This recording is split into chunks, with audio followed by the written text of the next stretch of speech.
مٹی کے اس گھر میں ہم نے جی سے دیا جلایا ہے، دیکھو کب تک لو رہتی ہے، کب تک شان میں رہتے ہیں، اپنے تکیے میں رہتی تھی خاص و عام کی آمد و رفت، اب یہ جھگڑا پنڈت ہیں یا پاکستان میں رہتے ہیں۔ کہ آپ اردو کے بڑے شاعر ہیں، آئی ایس افسر ہونے کے ساتھ ساتھ اردو میں شاعری اور یہ شعر و شاعری کا سفر کب سے شروع ہوا، اور آئی ایس افسر ہونے کے ساتھ اردو کے ساتھ جو لگاؤ تھا وہ کس قدر تھا؟ 1949 کی میری پیدائش ہے۔ 1962 میں چین کا حملہ ہوا ہندوستان پہ، تو اس وقت بڑا قومی جذبہ تھا ہم سبھی لوگوں میں۔ اس وقت جو چھوٹے چھوٹے نشستیں، ہمارا ایک چھوٹا سا قصبہ ہے بندکی ضلع فتح پور میں، تو وہاں پر نکڑ مشاعرے اور نکڑ کوی سمیلن اور گوشتیاں وغیرہ ہوتی تھی، اس میں شعر وغیرہ پڑھے جاتے تھے۔ مجھے یاد ہے کہ میں نے بھی اس وقت جو ایک جذباتیت تھی چائنا کے خلاف، اور اسی جذبے کے تحت ایک آدھ غزل یا نظم میں نے بھی کہی تھی۔ لیکن میرا جو چھپا ہوا کلام ہے، جس کو ادھوری حکایت میں ہم نے 5 مجموعے اکٹھا کیے، سب سے پہلا جو میرا مجموعہ آیا ہے وہ 1981 میں آیا تھا، الہ آباد سے چھپا تھا۔ اس میں نومبر 1967 کی ایک نظم ہے جو سب سے پہلی نظم ہے جو پبلشڈ ہے، خوابوں کے مجرم۔ تو اگر دستاویز کے حساب سے جائیں تو یہ کہہ سکتے ہیں کہ 19 نومبر 1967 یا 1967 کے آخر سے اب تک کا کلام جو ہے ہمارا وہ چھپا ہوا ہے۔ اور لاسٹ ہمارا کلیکشن، اب تک ہمارے 6 مجموعے شائع ہوئے، تو اس کو 5 مجموعوں کو تو ہم نے ادھوری حکایت کے نام سے یہ رکھا ہوا ہے ہمارے پاس، ہم آپ کو دکھاتے ہیں۔ اس والے یہ 2012 کا جولائی کا پبلیکیشن ہے۔ شاہد ماحولی صاحب نے اس کو چھاپا تھا، ان کا ایک مطبع تھا دہلی میں، پرنٹنگ ہاؤس معیار پبلیکیشنز تھا، انہوں نے چھاپا تھا۔ اس میں ہمارے 5 مجموعے ایز اٹ از شامل ہوئے ہیں۔ جیسے اوریجنل میں سر ورق تھا یا ہماری تصویر تھی، وہ اس میں ریپروڈیوس ہوئی ہے۔ اور ہمارا آخری جو ابھی تک چھپا ہے وہ یہ خوابستان کا مسافر کے نام سے ہے۔ یہ دہلی میں براؤن بکس ایک اچھا پبلشنگ ہاؤس ہے، ان کو نے چھاپا ہے۔ تو یہ کل ہمارا اثاثہ ہے شعری 6 مجموعوں کا۔ ہم نے جو ابھی آخری غزل لکھی ہے وہ 7 اگست کی ہے۔ آج ہم لوگ 11 اگست میں بیٹھے، 4 دن پہلے کی ہے۔ تو نومبر 1967 سے ماشاءاللہ 7 اگست تک لکھ رہے ہیں۔ اچھا خاصا کلام ہے، میرا خیال ہے 1000 پیجز کا، پرنٹڈ پیجز کا اب تک ہو گیا۔ ایک لمبا دور رہا آپ کی شاعری کا، اور ظاہر ہے مسلسل لکھ رہے ہیں، ابھی غزل لکھ رہے ہیں۔ کون سا وہ شعر تھا یا غزل لکھا آپ نے جس کو بہت شہرت ہوئی، داد دیے، اور ابھی تک وہ یادگار ہے وہ چیزیں؟ یہ ہمارے لیے یہ کہنا بڑا مشکل ہے، کیونکہ ہم اس طرح کے مشہور شاعر نہیں ہوئے۔ جیسے مشاعرے میں جانے والے اکثر شعراء مشہور ہو جاتے ہیں کیونکہ ان کا 10 ہزار 20 ہزار مجمع میں پڑھتے ہیں۔ ہم بھی مشاعرے میں گئے ہیں، بڑے شعراء کے ساتھ بھی مشاعرے پڑھے ہیں، احمد فراز، بشیر بدر صاحب، اور فراق گورکھپوری صاحب، اس طرح کے بڑے مشاعروں میں بھی شامل ہونے کا موقع ملا۔ لیکن ہم نے نوکری میں آنے کے بعد مشاعروں میں جانا کم کیا۔ اس کی وجہ یہ تھی کہ بہت سے لوگ جب ہم اچھے پوسٹ پہ ہوتے ہیں، اچھے عہدے پہ، اور آئی ایس میں زیادہ تر پوسٹیں اچھی ہوتی، تو لوگ آپ کو مشاعرے میں اس لیے بھی بلاتے ہیں کہ آپ ان کے ساتھ آئیں گے، تعلقات بنیں گے، پھر وہ آپ سے اپنا کوئی کام کرائیں گے۔ تو میں احتیاطاً کم جاتا تھا مشاعرے میں، صرف ان شہروں میں جاتا تھا جہاں میں کبھی عہدے پہ کی وجہ سے پوسٹ رہ چکا، جیسے کانپور میں پوسٹنگ رہی کئی بار، اناؤ میں رہی، بجنور میں رہی، اعظم گڑھ میں، الہ آباد میں، تو جھانسی میں، تو جہاں جہاں ہم پوسٹڈ رہے وہاں ذاتی تعلقات ہو گئے، وہاں تو ہم چلے جاتے تھے، باقی جگہ کوئی نہ کوئی بہانہ کر کے ٹال دیتے تھے۔ لیکن پھر بھی ہماری شاعری چھپی ہے اور پڑھی گئی ہے، لوگ پسند بھی کرتے۔ ایک شعر جس کو میں نے دیکھا ہے کہ اکثر لوگ اس سے متاثر ہوئے، وہ سناتا ہوں۔ اس میں عرض کیا کہ پہلے عشق میں رہتے تھے، اب پکے مکان میں رہتے ہیں، پہلے عشق میں رہتے تھے، اب پکے مکان میں رہتے ہیں، انصاری جی صاحب ہو کر کس نقصان میں رہتے ہیں، پہلے عشق میں رہتے تھے اب پکے مکان میں رہتے ہیں، انصاری جی صاحب ہو کر کس نقصان میں رہتے ہیں۔ دل کا پھوڑا دھیمے دھیمے ہر دم طبقہ کرتا تھا، دل کا پھوڑا دھیمے دھیمے ہر دم طبقہ کرتا تھا، اب یہ حال ہے زندہ ہیں اور قبرستان میں رہتے ہیں۔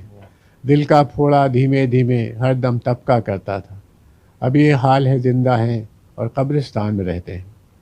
یہ تو غنیمت شہر کی مسجد ٹوٹ گئی ہے جس کے عوض، یہ تو غنیمت شہر کی مسجد ٹوٹ گئی ہے جس کے عوض دل پر بوجھ بنا رہتا ہے، کچھ ہیجان میں رہتے ہیں۔ یہ تو غنیمت شہر کی مسجد ٹوٹ گئی ہے جس کے عوض دل پر بوجھ بنا رہتا ہے، کچھ ہیجان میں رہتے ہیں۔ عشق حسین بجا ہے لیکن کون زیارت کرنے جائے، عشق حسین بجا ہے لیکن کون زیارت کرنے جائے، کرب و بلا کے سارے منظر ہندوستان میں رہتے ہیں، کرب و بلا کے سارے منظر ہندوستان میں رہتے ہیں۔ مٹی کے اس گھر میں ہم نے جی سے دیا جلایا ہے، مٹی کے اس گھر میں ہم نے جی سے دیا جلایا ہے، دیکھو کب تک لو رہتی ہے کب تک شان میں رہتے ہیں، دیکھو کب تک لو رہتی ہے کب تک شان میں رہتے ہیں۔ اپنے تکیے میں رہتی تھی خاص و عام کی آمد و رفت، ابھی ہمارے ملک میں جو نفرت پھیل رہی تھی اس کا ذکر ہے۔ اپنے تکیے میں رہتی تھی خاص و عام کی آمد و رفت، اب یہ جھگڑا پنڈت ہیں یا پاکستان میں رہتے ہیں۔ اپنے تکیے میں رہتی تھی خاص و عام کی آمد و رفت، اب یہ جھگڑا پنڈت ہیں یا پاکستان میں رہتے ہیں۔ کہتے ہو تو سب تج ڈالیں اپنی بستی سے ہٹ جائیں، کہتے ہو تو سب تج ڈالیں اپنی بستی سے ہٹ جائیں، لیکن سارے کافر دلبر ہندوستان میں رہتے۔ اب سب دوست احباب تو ہندوستان میں یہاں سے نکالے جائیں گے تو وہاں جا کے سونی زندگی گزرے گی، ہندوستان کے بغیر رہنا بڑا مشکل ہے۔ کہتے ہو تو سب تج ڈالیں اپنی بستی سے ہٹ جائیں، لیکن سارے کافر دلبر ہندوستان میں رہتے ہیں۔ اب یہاں پر ایک لطیفہ سنا دوں، یہ لکھنؤ میں ایک مشاعرہ ہوا تھا، اطہر نبی صاحب نے کیا تھا، احمد فراز صاحب اس میں تھے اور رام لال صاحب بڑے افسانہ نگار وہ بھی موجود تھے۔ تو اس مشاعرے میں جب میں نے یہ غزل پڑھی اور پڑھ کے بیٹھ گیا تو رام لال صاحب نے پوچھا کہ بھائی دلبر جو ہیں خالی ہندوستان میں تھوڑی رہتے ہیں، پاکستان میں بھی ہیں۔ تو احمد فراز صاحب نے کہا نہیں، ہندوستان میں کافر دلبر ہیں، وہاں پر مومن دلبر ہیں۔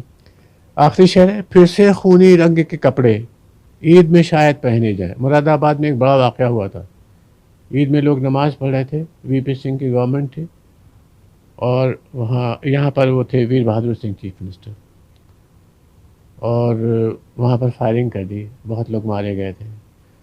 پھر سے خونی رنگ کے کپڑے عید میں شاید پہنے جائیں، ایسے موسم آج محرم کل رمضان میں رہتے ہیں۔ پھر سے خونی رنگ کے کپڑے عید میں شاید پہنے جائیں، ایسے موسم آج محرم کل رمضان میں رہتے ہیں۔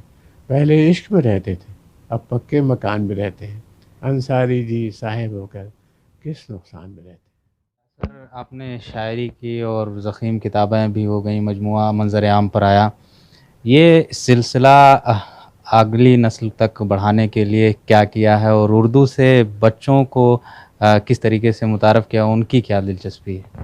دیکھیں ہمارے بچے جو ہیں ان کو ہم نے اردو اور عربی گھر میں ٹیوشن لگا کے پڑھائی، کیونکہ اسکولوں میں تو پڑھائی نہیں جاتی۔ اب کرنا یہ چاہیے، دو کام بہت کرنے چاہیے، ایک تو اردو کو مسلمانوں کی زبان کہہ کے یا سمجھ کے ہم اس کا نقصان کرتے ہیں۔ اردو زبان ایسی زبان ہے جس میں ہندی کا سینٹیکسٹ یعنی کیسے جملے بولے جاتے ہیں پورا ہندی کا ہے، الفاظ 60-70% زیادہ ہندی کے ہیں، باقی عربی، فارسی، انگریزی، ڈچ، فرینچ تمام زبانوں کے الفاظ ہیں اس میں۔ تو یہ ریئل سینس میں جیسے ہندوستان میں بہت ہی مخلوط معاشرہ ہے، سب طبقے کے لوگ ہیں، ایسے اردو بھی اس کا ایک ریفلیکشن، اسی کا آئینہ ہے۔ تو ایک تو یہ کریں کہ اس کو کسی صورت سے مذہب سے ہٹا دیں، یہ کہیں کہ سب کی زبان ہے اور اسی طرح سوچیں بھی۔ اور دوسری تحریک ہونا چاہیے کہ ہمیں اس کو حکومتیں کیا کرتی ہیں کہ اردو اکیڈمی بنا دی، فخر الدین علی احمد کمیٹی بنا دی، national council for promotion of Urdu language, یہ سب ضروری چیزیں، لیکن اس سے زیادہ ضروری ہے کہ اسکولوں میں آپشن ہو۔ لڑکا جو پڑھ رہا ہے اگر ایک بچہ بھی اسکول میں ہے اور وہ کہے کہ ہم اردو پڑھنا چاہتے ہیں تو حکومت پھر اس پہ رکاوٹ نہ ڈالے. اب ادھر ایک بہت عجیب سا غیر قانونی آرڈر حکومت یو پی نے نکالا کہ جن جن ضلعوں میں یا جن علاقوں میں 20% سے کم مسلمان ہیں وہاں پر اردو کے ٹیچر ہٹا لیے جائیں. پہلے سے کام کر رہے ہیں ملائم سنگھ صاحب کے زمانے سے, تو اب ہٹا کیوں لیں؟ مسلمانوں سے کیا مطلب ہے اردو کا؟ ابھی آپ یہ لکھتے کہ جہاں پر اردو پڑھنے والے 20% سے کم ہے تو سمجھ میں آ جاتی بات. اس کو لینگویج سے, تو اس پہ ہائی کورٹ نے سوال اٹھایا کہ آپ یہ نہیں کر سکتے, آرڈر کیا ہے کہ آپ یہ نہیں کر سکتے ہیں کہ کسی لینگویج کو مذہب سے جوڑ دیں. بھئی اردو اگر پڑھنے والے کم بھی ہیں لیکن پورے ہندوستان میں سب سے زیادہ بولنے والی زبان ہے. آپ کیرل کے گاؤں میں چلے جائیں گے تو اردو میں بات کریں گے, لوگ سمجھ جائیں گے. وہ عربی فارسی والی اردو نہیں, لیکن جو روزمرہ کی اردو ہم لوگ بولتے ہیں وہ کیرل میں مل جائے گی, بنگال میں مل جائے گی, گجرات میں. کوئی علاقہ ایسا نہیں, اس سے زیادہ عام فہم زبان کوئی نہیں ہے. انگریزی بھی لوگ بولتے ہیں تو 6% 7% کے آس پاس لوگ ہیں ہندوستان کی آبادی میں جو انگریزی بولتے ہیں. اردو سب سے زیادہ بولنے والی ہے. اس کے ساتھ تقسیم وطن کے عالمیے میں بہت ہی زیادتی ہو گئی. جیسے ہندوستان تقسیم ہو گیا تو پہلے ہی سے یعنی مسلمانوں کی, مسلم لیگ کی جو پالیٹکس تھی اس میں بھی کہا جا رہا تھا کہ اردو مسلمانوں کی زبان ہے, اور جو RSS والے تھے وہ بھی کہہ رہے تھے یہ مسلمانوں کی زبان ہے. اس سے نقصان ہوا ہے. اب کوشش کرنا چاہیے کہ اس کو اردو اور یعنی مذہب سے الگ کر کے تو اس کی تعلیم کی طرف کوشش کی جائے. جب تک حکومت نہیں کری تب تک بہت سے لوگ پڑھا رہے ہیں, مدرسے ہیں, اسکول ہیں, یعنی لامارس جیسے یا انگلش کا اسکول ہے اس میں بھی اردو کا آپشن ہے. تو اب اس کی کوشش کرنا چاہیے کہ جو اسکول ہیں خاص طور سے پرائیویٹ سیکٹر میں جہاں بچے اچھے گھروں کے زیادہ جاتے ہیں انگلش میڈیم, وہاں جا کے منتظمین سے بات کی جائے کہ بھئی آپ اردو کا ایک ٹیچر رکھیں. میرے خیال میں کیا جا سکتا ہے. اردو کی جو مقبولیت ہے وہ بہت بڑھ رہی ہے. آپ ریختہ.com اگر سرچ کریں تو دیکھیں کہ کتنے غیر مسلم اس سے مستفید ہو رہے ہیں, کیونکہ اس کا ریلیجن سے کوئی تعلق ہی نہیں. بہت شکریہ ریٹائرڈ IAS افسر انیس انصاری صاحب کے شعری سفر اور ان کے حالات زندگی اور کس طریقے سے اردو سے لگاؤ رہا. IAS افسر ہونے کے بعد بھی جو انہوں نے غزلیں لکھی اور ان کی کتابیں منظر عام پہ آئیں, ان کی مقبولیت, ان تمام چیزوں پر انیس انصاری صاحب نے کھل کر جواب دیا, بے باکی کے ساتھ جواب دیا اور اظہار خیال کیا. ETV بھارت کے لیے لکھنؤ سے خورشید احمد.